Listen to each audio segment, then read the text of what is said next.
And what makes this talk very interesting is that I think, Neil, when you asked them how many people want to become doctors and engineers, I didn't see very many hands getting raised. So I'm assuming a lot of you want to become entrepreneurs, right? Okay, great. So let's talk about entrepreneurship. People get very scared here. It's an intimidating word because there are not too many courses.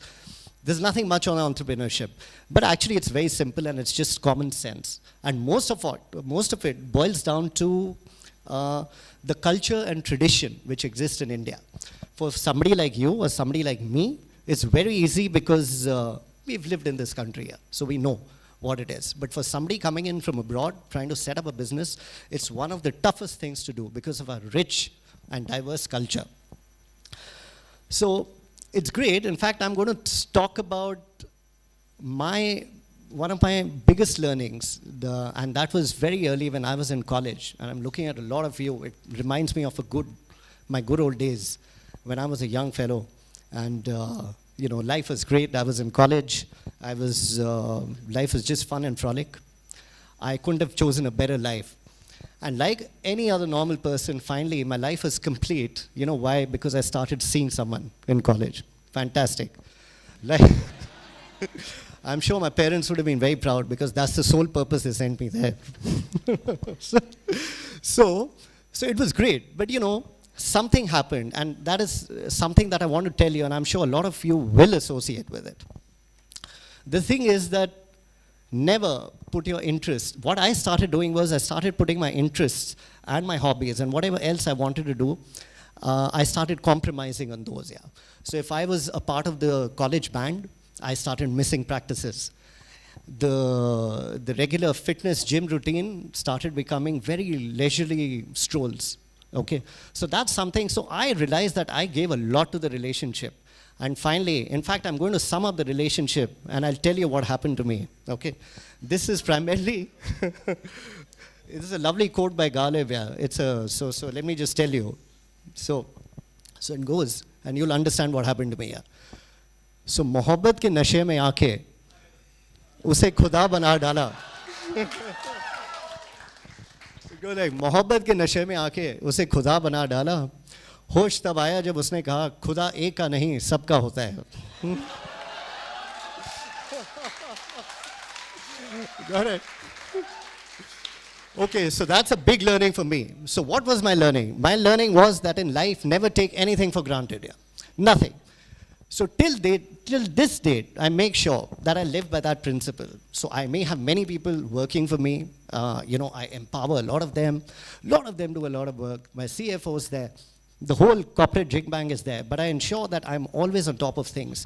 Luckily, being an entrepreneur, I have a lot of time, by the way, which is great, which is why I want all of you to get into entrepreneurship. Because as for me, that's the best way you can live your life. But it's important that be on top of things. Okay, so that's one of my foremost learning. And it's a very general learning, but I'll tell you more specific learnings as we progress into the talk. Now, I came from a middle class background. And like any other middle class guy, I was groomed to be an employee. And that's what I became, finally. So I started working for a hotel chain. And I realized that that's not my cup of tea. I really wanted to move away from the hotel chain. But I realized deep down I was addicted to something. So what was I addicted to, which made it so difficult for me to actually move away from it? And that is the lure of money. There was a paycheck coming at the end of the month. That paycheck took care of everything, right? All my travels, all the fun that I wanted to have. So it was very difficult for me to isolate myself and think how I could start a business, because business is not, it doesn't pay you from the word go. It takes time. It may take time or may not take time, but you never know what's going to happen. So for all of you, I think when you're getting into the entrepreneurship journey, please ensure that you're able to somehow isolate yourself and not get used to that little money that you get at the end of the month. Because trust me, if you want to pursue your dreams, that money is not worth it. Okay? And that only takes, it's a simple logic. It's practice makes perfect. So if you can't do that, you've got to really practice. Not all of us are born like that. Most of us may not know. We may not know what to practice. Just like you practice a particular skill, you practice a sport and you become better.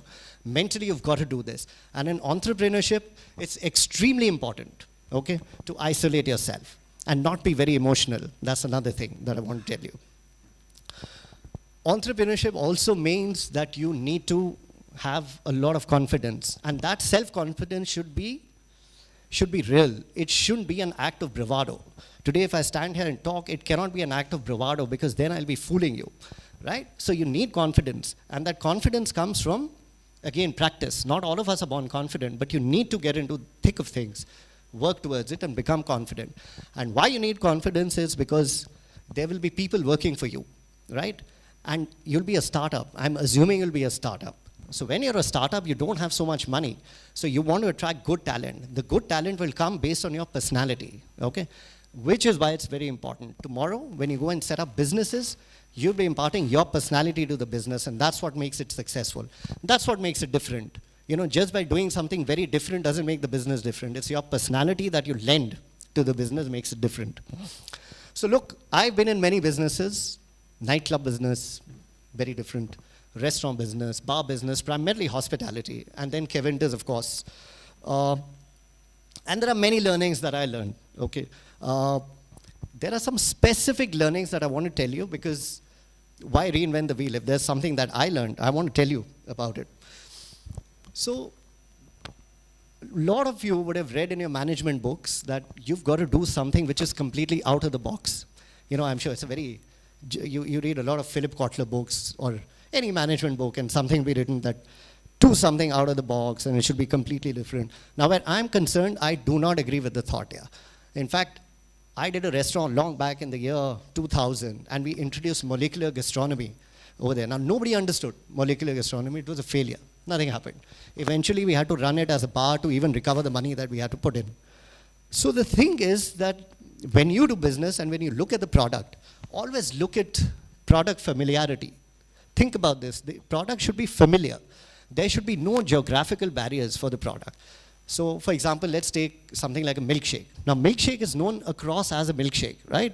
Whether it's north, whether it's south, whether it's east, whether it's west, a milkshake is called a milkshake. So ensure when you take up a business, take up something which is familiar. Familiarity is very important in business. Okay. I'm also telling you some generic things, but it's important because you know, we get swayed by what we learn and we unnecessarily think that business is complicated. It's not complicated. Now let's talk about if you want to be an entrepreneur, you've got to do things with your gut, okay? You've got to have a gut feel and you've got to be aggressive in life. You cannot say, okay, yeah, I want to start a business and I'll wait for 3 years and I'll wait for 4 years and I'll do my research work and I'll do stats and I'll get information from Google. That's all bull, yeah, as per me. If you want to start your business, pick up your things. You want to start a chai business, pick up the ingredients, with whatever little money you have, just start the business and be aggressive. And that is the way to do business. This system, process, all that is fine and that comes later. You can employ people here to get all those processes in. Why will you waste your own time? Yeah? Let other people do it. People who are good at it. So don't waste your time there, okay? I also want to tell you, in fact, I'll give you an example. There was, you know, for example, at Kevinters, we wanted to start an ice cream business. Now, I got 2-3 ice creams, and I really like the ice creams. But my marketing comes and tells me, just because you like the ice cream doesn't mean that the whole world likes the ice cream. So we're going to call a focus group. So I said, what do you mean by a focus group here? So they say, actually, we're going to pay money to people who will come and they'll tell you how good your ice cream is and whether it's worth it for the market. So I said, yeah, listen, is this really a focus group? You mean to say I'm going to pay money to these people to come and tell me what I'm supposed to do? So it was shocking. Now my thing is that, yeah, if I like ice cream, okay, and I think this flavor is good, chances are that 80% of you will also like it. Why will I get somebody here to come and tell me what my ice cream tastes like? And I'll tell you what happened. Sure enough, there were 15 people. They were all sitting there. And I'm going to give you this example. So tasted the ice cream. The first guy says, amazing ice cream. I've never had anything better. Second guy takes the ice cream. He says, yeah, texture is very good. Third guy, texture is good, but it's a little salty. Fourth guy, so on and so forth. Now, by the time it reached the 7th guy, now these guys have paid to come and do a job. By the time it reached the 7th guy, that guy is wondering, what should I say? Because they've all said something or the other. So he just uttered something. Now, by the time it came to the 11th guy, that guy was flabbergasted. He had no idea what to say. Okay?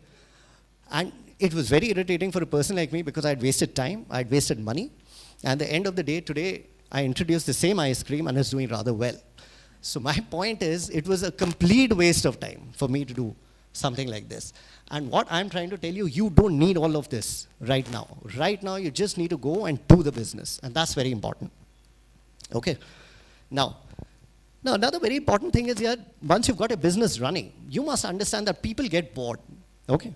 People get very bored, yeah. We don't have the focus, we don't have the attention span, what we used to have, but anyway, people do get bored. So business needs innovation. But how much can you innovate? For example, at Kevinter's, now I've got my Choco Oreo shake, which is probably one of the highest selling milkshakes, or the butterscotch. But how much innovation can I do in that? Beyond a point, I won't be able to do innovation. So you know what we did, but innovation is important because you don't want to change your product. So think of ways, and when you do different businesses, think of ways where you can innovate. How did we innovate? We use the bottle, okay? We use the glass bottle, and instead of innovating and changing the product all the time, the core product, we changed the packaging of the product. So we had the bottle. So you must have seen we've got colored bottles, we've got something written on the bottles. We didn't spare any event. Whether it was the festival of Holi, Diwali, everything was on the bottle. And soon the bottles became a collector's item. So it's essential, but it's a little overrated. When people brought product innovation, we always think that, oh, you've got to change the product and keep changing something. But there are many things that you can do around the product. I think it's important that you change, right now when you start off, change things around the product, because when you've started or you've done something, you don't want to fiddle with that, especially if it's doing well in the market. Okay? Now let's say your product is running good. What do you want to do? You cannot just leave your business how it is. You need to reach out and scale it up. If you don't scale the business, you will never achieve valuation. You know, in business, the most important thing that we call is the same store sales growth. It's called SSSG, which is a very important term. But you must scale up the business. Now, what is the way to scale up the business? In fact, I must give you an example. I tried to scale up my business, and I tried to scale up my restaurant business, but I just couldn't scale it up.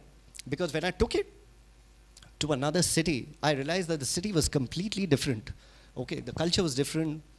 The way they saw the product was different. And then I realized, and I got my answer, which is very important. Tomorrow, a lot of you will want to scale up the business, right? Now, the way to scale up your business is that there is this scaling up of business in India is community first, and then you scale your business. You've got to become a part of the community.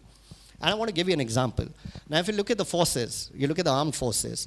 Earlier, when the armed forces when the armed forces in India were part of the British Army, at that time, the British realized that they were not willing to go beyond X, the soldiers. Okay, they wanted the soldiers to go beyond X. They wanted the soldiers to. So what did they do? All the fighting arms, if you remember, and this is still true even today, all the fighting arms, they got communities together. So you had Rajputana. So all the Rajputs became Rajputana rifles, something like that. Grenadiers, the Jat regiment came together.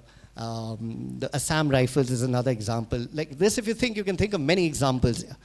The point I'm trying to make is, not only did they create the fighting arms of the armed forces of different communities, but they also gave them war cries, which was separate. They also gave them uniforms. They also gave them certain weapons, which were kind of associated with the culture.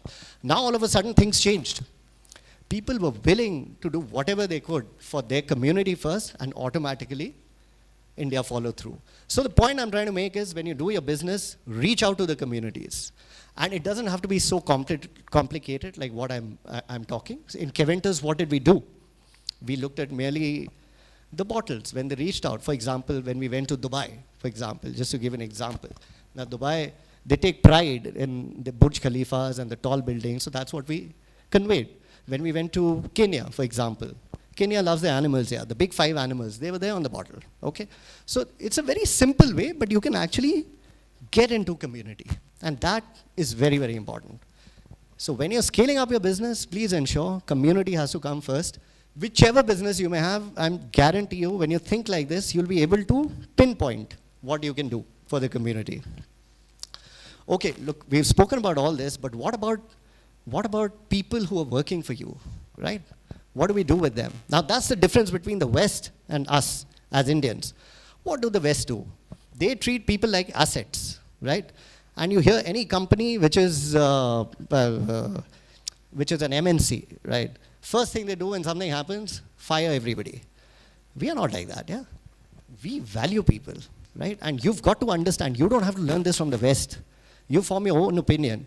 Why do people join you? People join you because you have to treat people like an extension, like they're extension of your own family. That's what you need to do. Now, if you follow the West, there is something wrong. You cannot do that, okay? And a lot of people don't realize, and that is why you see a lot of business failing, because the Westerners, when they come in, they don't understand this. And it's not easy to understand. Fine, if you employ foreigners and doing business abroad, it's great. But in India, always make sure that it's the family. And that is what. And certain occasions are very important in the family. You can't be sitting on your phone and saying happy birthday if your employee's birthday is there. Or, you know, whatever the occasion is. You've got to be there on the floor, meeting your employee, shaking hands with him, and doing whatever you can. And if it's somebody's wedding, you are expected that you'll be there with a gift, and these are simple things, yeah. Okay? So you must understand this. And a lot of people don't follow this. West, another example I would like, they don't even understand hierarchies. Now for us, it's very important.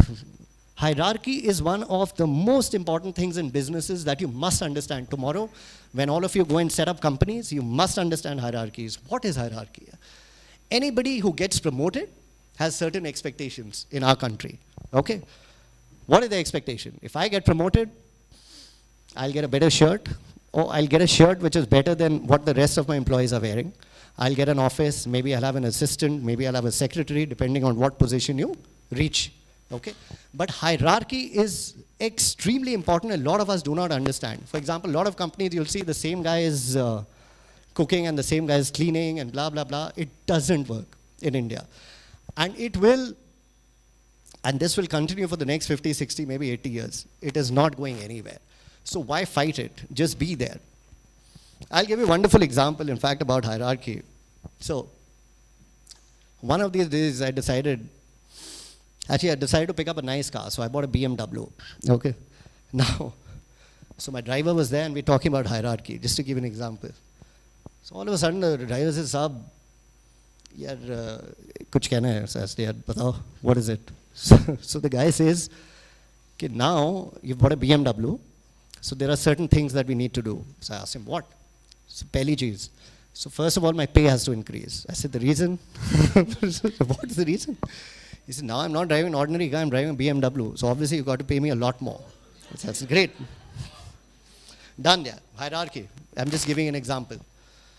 So I thought I'm finished here, yeah. After some time, the guy says, "I forgot to tell you one day." I said, "Now what happened, yeah?" He said, "Oh, you need to give me safari suits." I said, "Why?" He said, "Because I can't be driving this BMW in ordinary clothes. I need to look like somebody cool, right?" So imagine, so I had to give him safari suits. Third thing he tells me is that I'm not even going to wash the car. I said, "Why?" He said, "No, you'll have to now recruit somebody who'll wash the car because now I'm driving a much bigger car." And by the way, I'm not fibbing when I tell you this. This is actual truth. I'm not making up anything, and I don't do that. Similarly with my cook. You know, I own restaurants. I send my cook. I say, "Yeah, go and learn a couple of dishes. Let's eat some Chinese khana. I'm fed up of eating what you're making." So the guy went, he did his training, and he did his training for a few days, came back. Now all of a sudden he comes to my kitchen and see the dishes are not washed. Yeah. So I asked him, "What happened, buddy?" He says, "Sorry, now I'm not a cook, I'm a chef."